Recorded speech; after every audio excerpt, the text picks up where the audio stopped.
The vampire is undoubtedly a horror icon that has served as a terrifying force on the big screen for numerous generations. From The Lost Boys to Blade and even Twilight, vampires have come in plenty shapes and sizes. But today I want to go through the volatile history of vampires in film and discuss why I think we might be entering a cinematic renaissance of the vampire horror subgenre.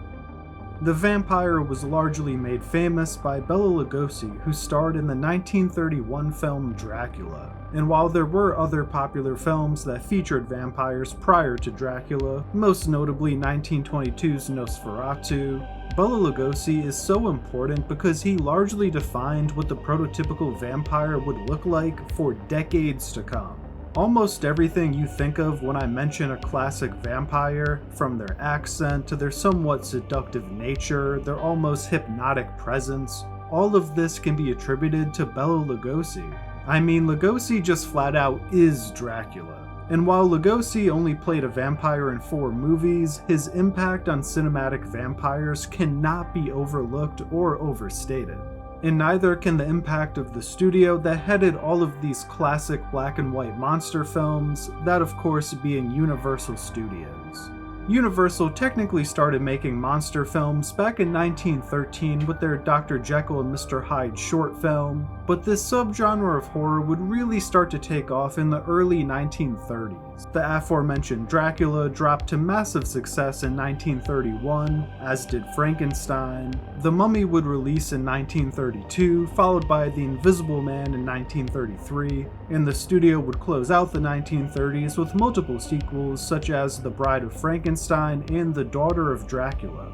And this era of Universal monster movies largely defined these mystic creatures for generations. However, Universal would unfortunately run all of their monster properties into the ground by the 1950s. And they did this with ridiculously campy and crappy mashup movies such as Abbott and Costello Meet the Mummy. I mean, by 1955, it felt like Abbott and Costello had met just about every Universal monster, and this campy, almost parody of itself quality would lead the vampire to becoming a bit of a gag character for numerous decades. People often like to refer to the 1960s era of vampire films as the Hammer era, largely defined by Dracula films starring Christopher Lee. And while these movies were certainly a bright spot for cinematic vampires in the 1960s, the most popular vampire films following the Universal monster run were largely comedic in nature. Think of 1972's Blackula or 1979's Love at First Bite.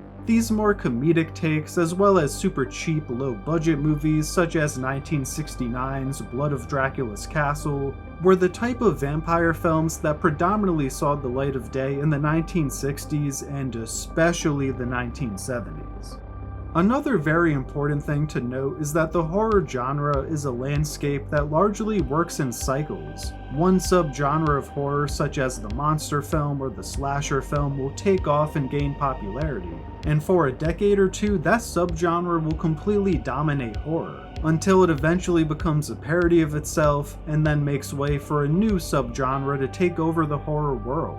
And by the time of the 1970s, the era of monster films dominating the horror landscape was simply long gone, and it seemed as if the casket would be closed on serious cinematic vampires for good.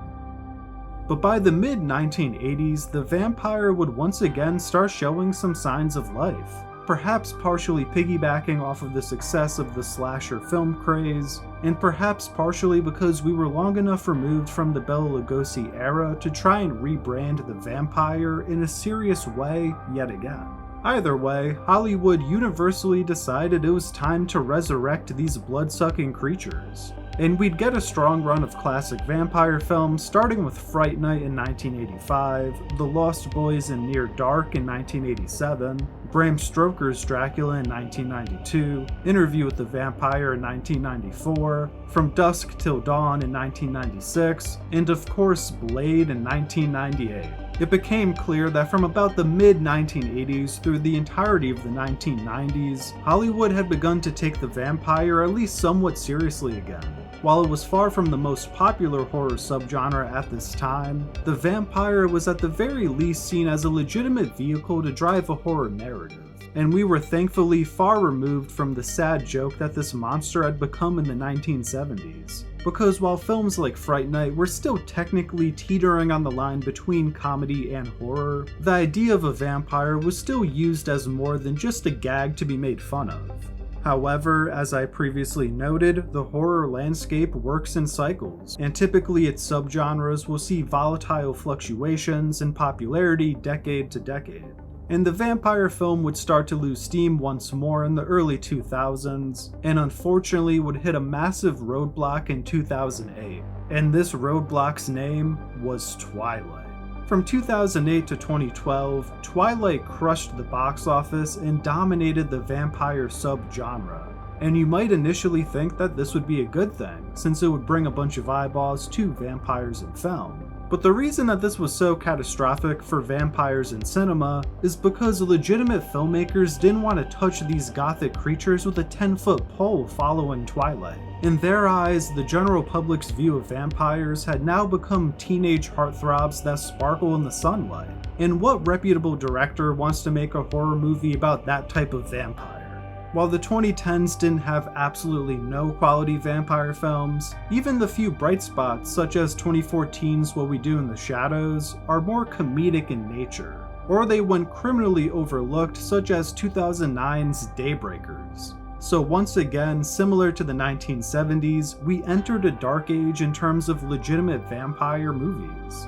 But this would all start to slowly change with the announcement of one of the greatest movies of all time. Ladies and gentlemen, it was officially Morbin time. I'm of course joking, Morbius was god-awful. But the early 2020s has begun what I believe will be the next revival of the vampire subgenre.